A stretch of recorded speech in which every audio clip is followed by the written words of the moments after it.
from there with the conditions that you have outside.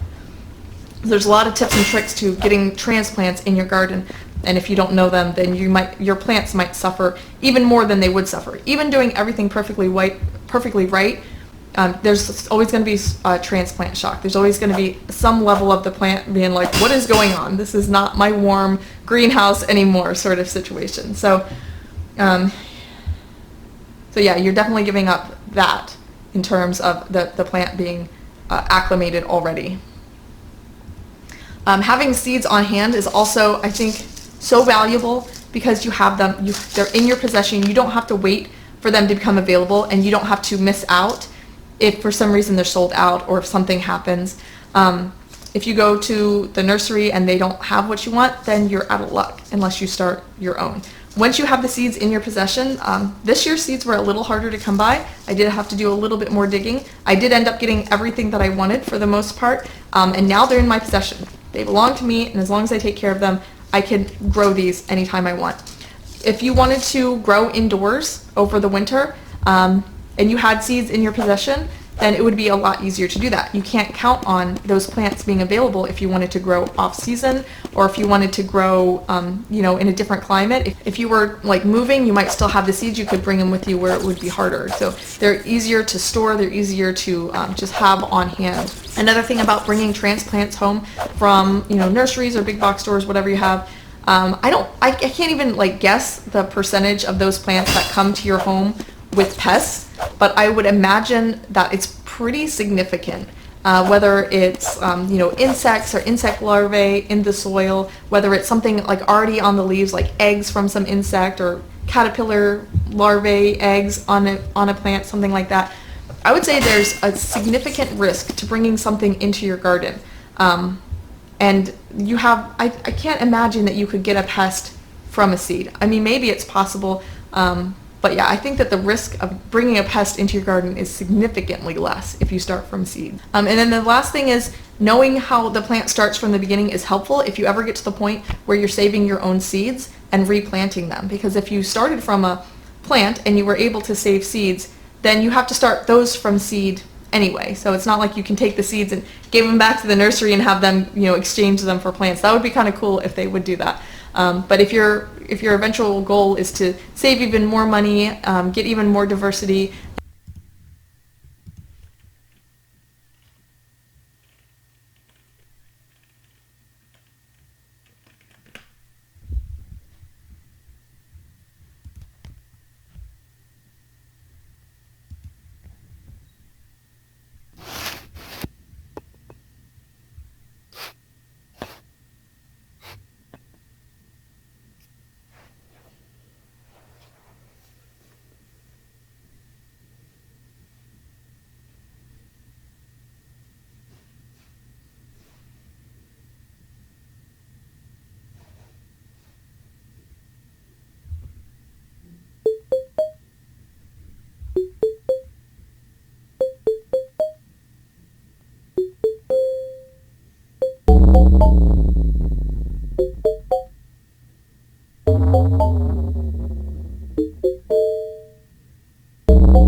passing, but leave today to give up here will bring you overwhelming shame.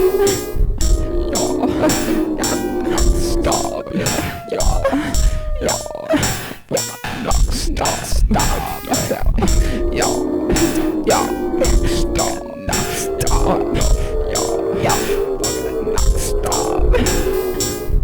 Quit your crying, she's not here. A lot of fingers running through your hair. Quit your crying, she was never here. Quit your crying, quit your crying.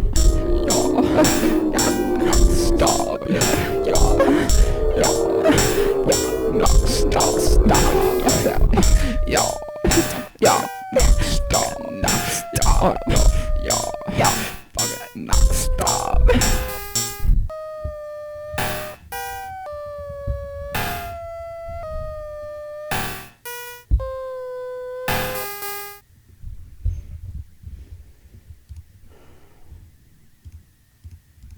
And get even plants even better suited for your environment, your best bet is to save seeds and then plant those. So you're gonna need to start from seed eventually, if that's what you're trying to aim for anyway, as far as sustainability, money savings, diversity, all that. So I want to talk about the kinds of plants that I don't start from seed because, like I said, I try to plant as much as I can from seed, but there are exceptions.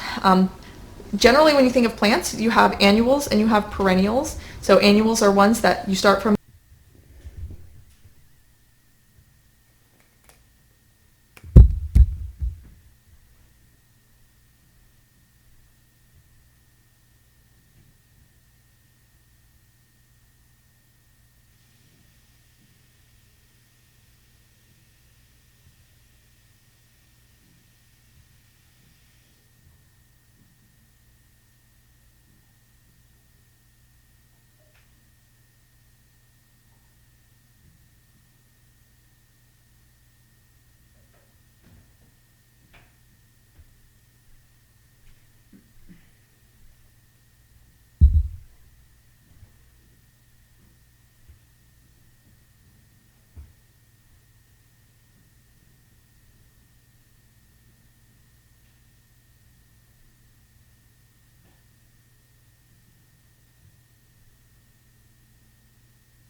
seed. They grow up through the life cycle of one growing season, and then generally they die because the weather turns cold or they just run out of resources and they die. And that's the whole life cycle of the plant. It germinates, it grows, it becomes a plant, it bears fruit, whatever it's going to do, and then it dies. And that's usually all within one growing season. Perennial plants are ones that grow over the course of years and years and years. So if you're thinking of annual plants, those ones are the ones that I like to start from seed most often. Of annual plants, the one that I have struggled with in the past is peppers, hot peppers and sweet peppers. Generally, you have to have the conditions just right. They have a long growing season, so it is helpful if you can start them indoors, but you need to have the temperature just right, the lights just right, all the intensity of the bulbs a lot of times needs to be adjusted. And for me, that's a lot of work. And so I do buy pepper transplants. So that's one of the one of the few annuals. I do buy annual transplants, especially as impulse buys. If I'm somewhere and I see, tomato seedlings and they look good, I might buy them. But generally speaking, the only annual plant that I can think of that I regularly just count on transplants, and I don't even usually even try starting from seed these days, is pepper plants. When you think about perennials, a lot of times I will buy those as plants.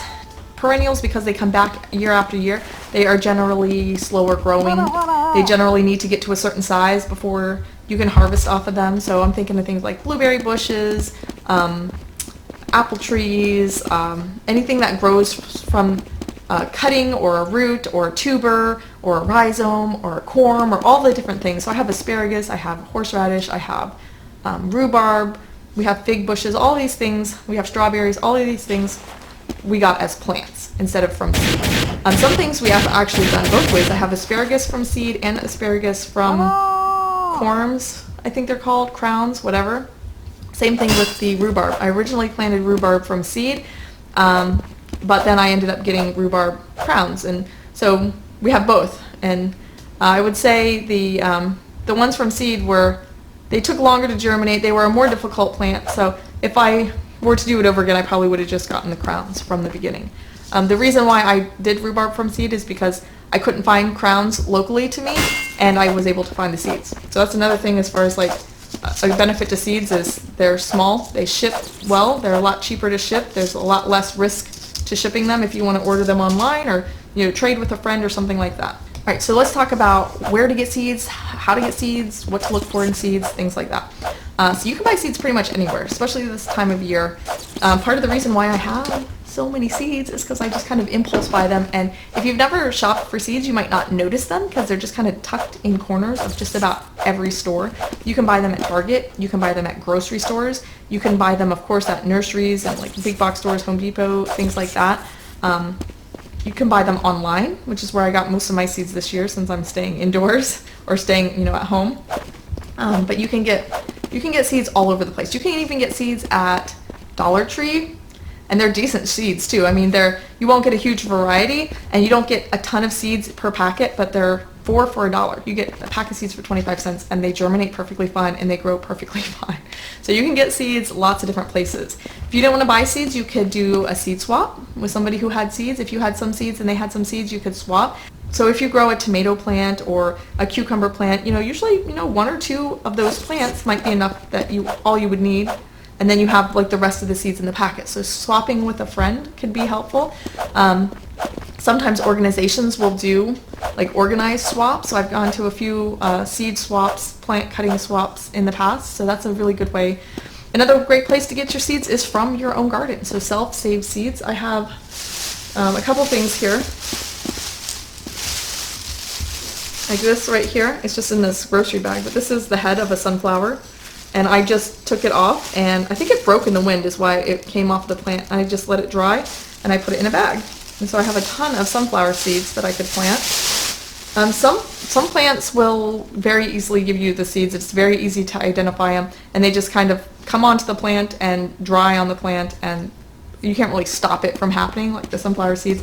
Other plants, you have to take some specific steps to get the seeds, and we can talk about that in another video, but self-saving seeds is the best. If you can get your garden to give you seeds back, then you can just keep going without any additional cost as far as seeds are concerned. So like I said, you can get them at all different stores, and I have a bunch of different brands. So like Fairy Morse is a brand. I actually bought a bunch of Fairy Morse online. That's a brand that you'll find, I think mostly at Home Depot and stuff. This is Lake Valley Seeds. is a brand. I get these at like farm stores. Like a local farm store to me is called Southern States, so it's where I find those a lot.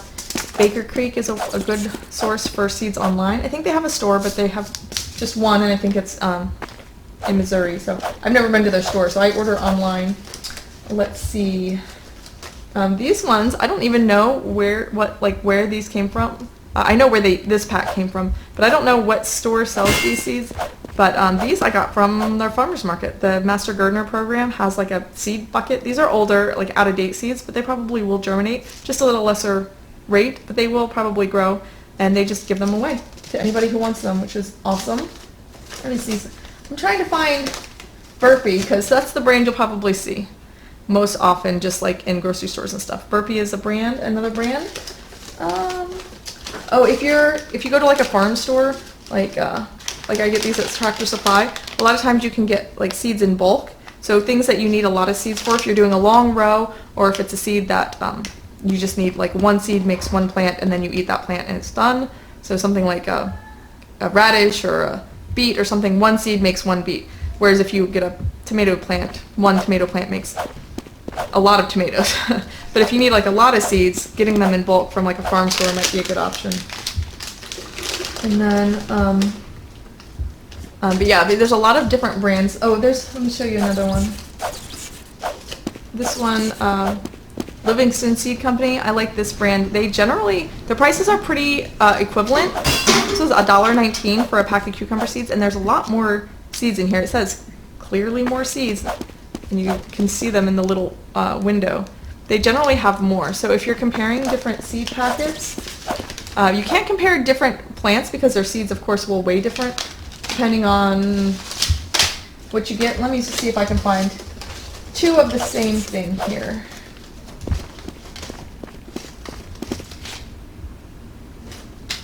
Okay, so these are both nasturtium seeds, and if you compare the price, these were $1.99, these were $1.89. These were different years, so it might just be, the increase in price. But this is 3 grams for $1.99, and this is 3.5 grams for $1.89. So you want to compare different brands. Like I said, I like all brands the same. I mean, there's not one brand that I like more. Just some brands I just buy because it's what it's available. Sometimes I buy a certain brand because they have the variety that I want. So I'll show you a brand if I can find it. This brand, Botanical Interests. These are usually sold at nurseries. They sell them at Whole Foods. It's where I see them a lot. And these ones are generally more expensive, but they have a lot of varieties that you can't find elsewhere. So I was having a hard time finding loofah seeds, and that's what I have growing here. Let's see how cute they are. In my opinion, all brands are the same. Just compare the price, compare the price per weight, and decide if you need a lot of seeds. If you just want to grow 1 or 2 tomato plants, you don't need a gigantic bag. So just, you got to consider all of those things. When you're shopping for seeds, you want to look on the back. There's a lot of information on the back. If it's something you've never grown before, I would read the entire packet. Make sure that you can support the needs of the plant. It will tell you when to plant it, how long it takes to come to maturity. This one says it needs full sun. It says how far apart to plant them. I ignore that for the most part, but it's helpful if you want to do it the conventional way. And then this one even has a map showing the time frame in which to plant them.